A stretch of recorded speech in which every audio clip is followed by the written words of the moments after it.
Hi guys, it's Rebecca Ann here again, and for those of you who have just stumbled upon my channel, I am an indie author. I write science fiction and fantasy, and I just published my first novel, available on Amazon. It's called Lightning Proof.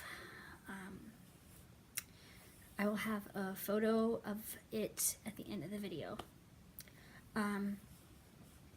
So today's video is going to be about navigating the indie author world, basically the world of marketing, as someone who is visually impaired.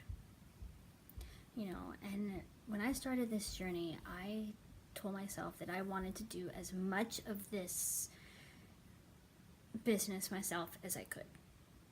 Because I have to rely on people a lot in my daily life.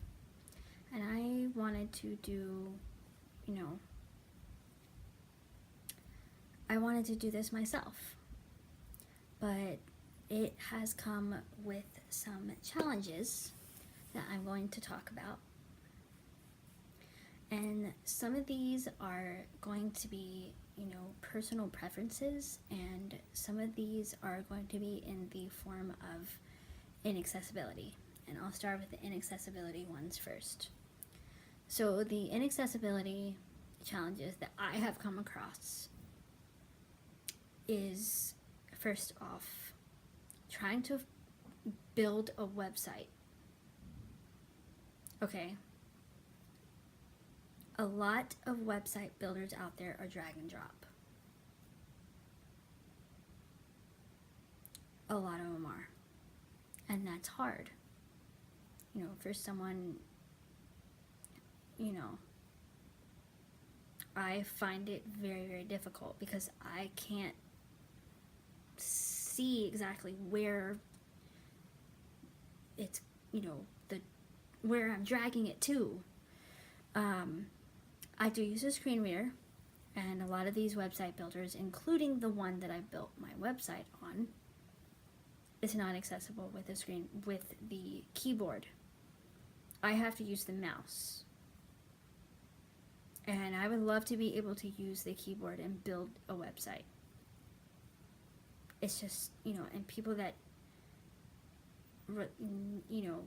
that can't use the mouse. That's not fair.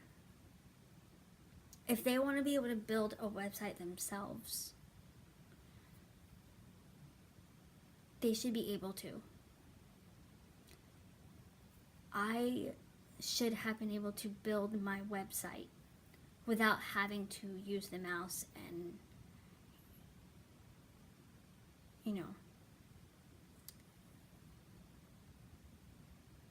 it shouldn't have taken me 4 months to build my website because I can only spend about 20 minutes on it at a time.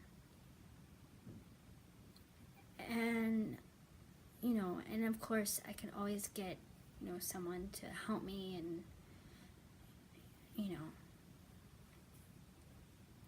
And there's also the issue of making my website accessible, which the website builder that I used, Wix website builder, which is actually one of the more accessible website builders because you don't have to drag and drop.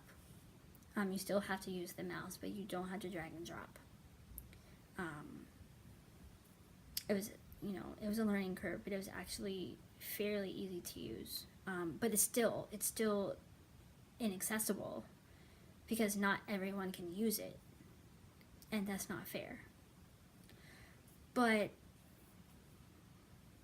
so I was trying to make my website accessible, and there is an option to, but they only have like 3 templates that are accessible with a screen reader and the keyboard. And I didn't actually know that this option existed until after my website was done. And also, I couldn't figure out how to do it.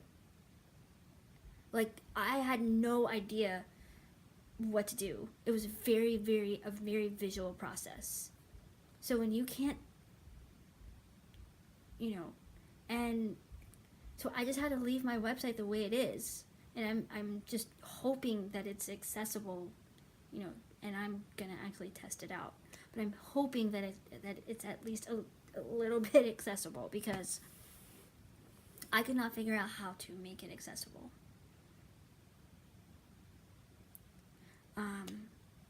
And then there's the issue of email marketing.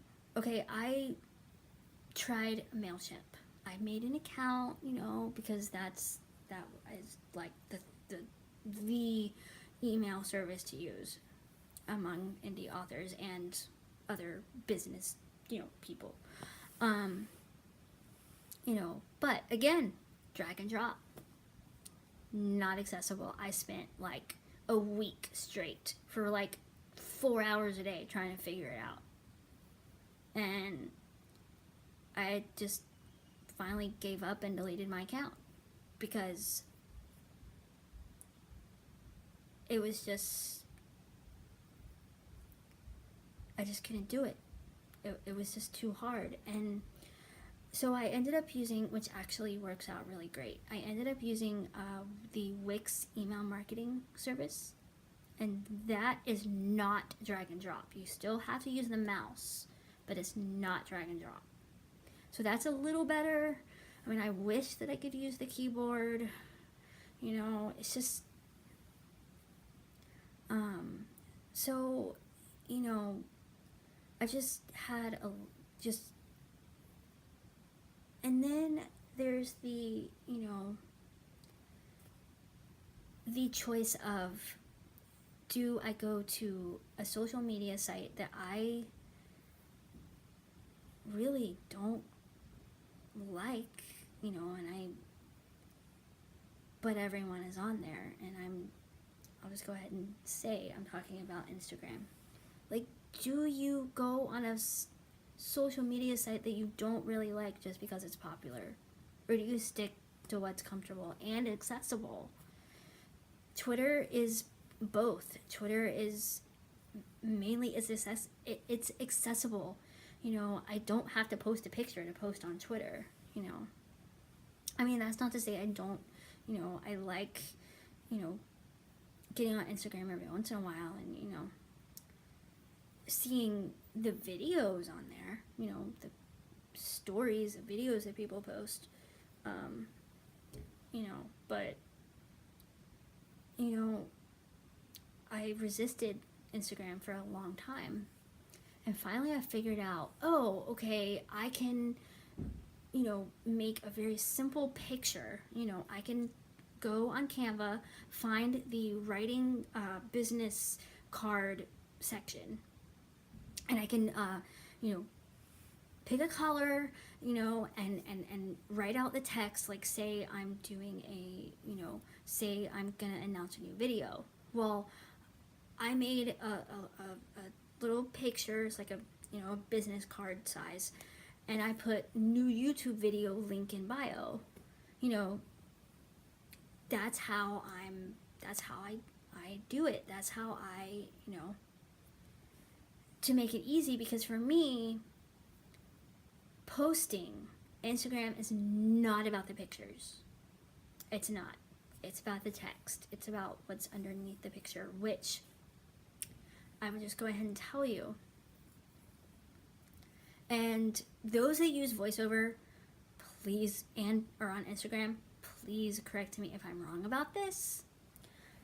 But my experience, I can't scroll through my feed and tap more to see the text. I have to literally go on the person's profile and find the picture that I wanted to do, like, which is hard because they're tiny on their profile, and go to, like, say the first picture on, and then go and read the text. I can't just scroll through my feed and read the captions or the text. I have to go to each individual profile. Okay, that's annoying, and that's something that needs to be fixed, because I need to be able to use this app with voiceover. You know, and also Canva, very popular app for pictures. It's not accessible with voiceover either. So, you know, and neither is Voice Record Pro, but that's has nothing to do with my author life, as it were. You know, and I even struggled with starting this YouTube channel, because I was like, YouTube, it has to be for professional looking, and I have to edit it. You know, and I don't know how to do that. But then I found out, oh wait, I can edit it, a little bit. I can put a photo at the beginning and the end of the video.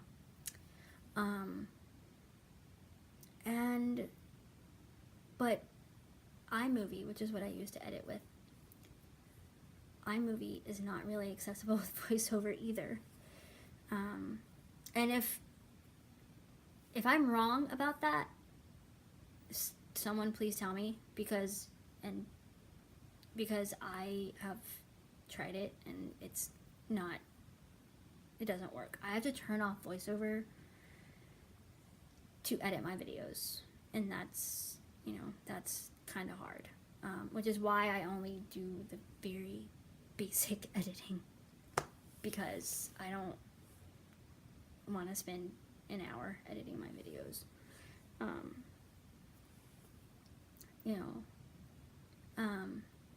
But I want to be able to do this myself. I want to be able to upload my own YouTube videos. But there are just some improvements that need to be made, and so that's been the challenges for me, as an indie author. Honestly, trying to navigate a society that is so visual, that basically a society that loves pictures. I thought about doing an audio blog and basically a podcast and uploading it to iTunes, because when people come on YouTube, they expect videos. They don't expect audio. And I know there are some, I run a podcast. It's with my best friend. It's called Spirit of Avalor Podcast, and we talk a lot about the show Elena of Avalor. And it's audio. We get some views, but we want to get it on iTunes. But iTunes, it's very, very hard to get a podcast on iTunes. Like, the process is very hard, and it seems very visual. So if any of you know how to get a podcast on iTunes, let me know in the comments, because I would love to do a podcast. I'm having fun on YouTube. It's awesome. But a podcast would be really cool too. And and let me know, those of you that are in the blind and visually impaired community and are on YouTube, which I know I watch a lot of you guys, and you're amazing, and the visually impaired and blind community is, the videos that are on here is what inspired me to do this, to be on YouTube. But I know some of you, have help editing your videos. Some of you do it yourself. So let me know what, how you edit your videos, and do it, in a way that, works for you. And, that's, basically this video comes down to inaccessibility. You know, if MailChimp was easier, I would have been on it. If I could upload to iTunes, I would have had my podcast up, or the podcast I run with my friend up a year ago on iTunes. And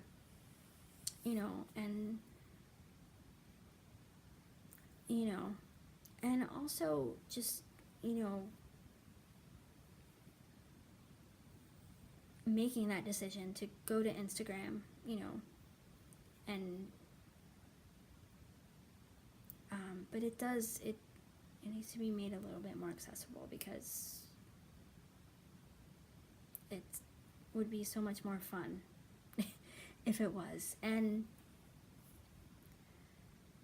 Instagram and Twitter are doing a really great job with their accessibility. There is a feature that allows you to describe your pictures, but if people don't know about it, then the describing they don't get described, and that, so it's not, honestly, it's not all lack of accessibility, it's knowledge of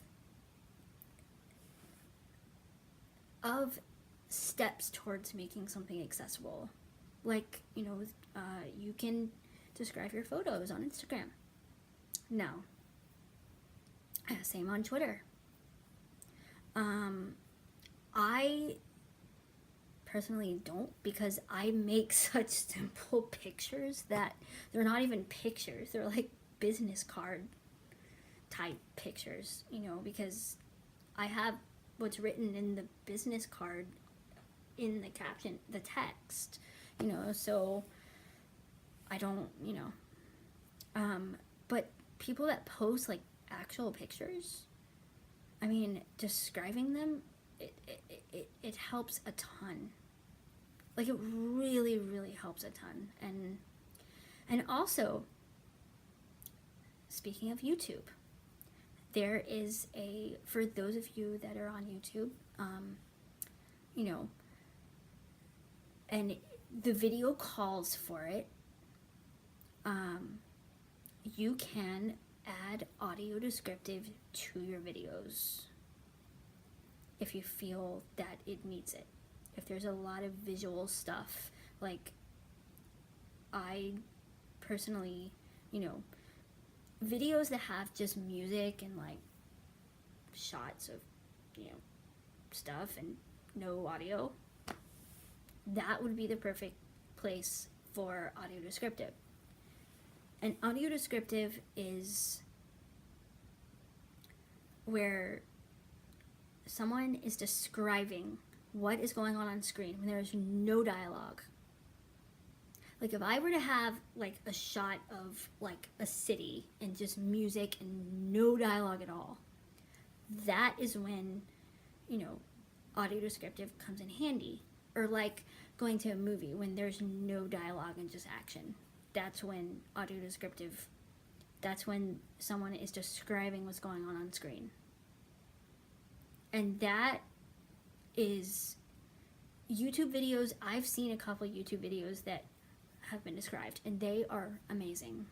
And I know I've read that it takes 10 minutes to describe 1 minute of video. So it takes a lot, but you guys, it helps so much. And there's this website called youdescribe.org, and I just discovered it like a week ago, and it's awesome. And I wish more people knew about it, because it would just enhance the experience for YouTube, for those that are blind and visually impaired.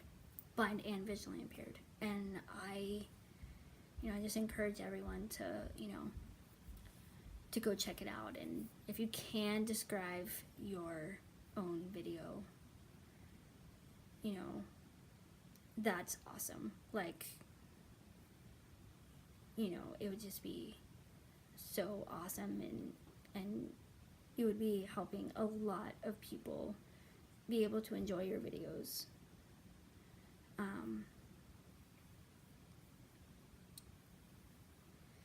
So I hope you enjoyed this video. I know it was sort of rambling and long.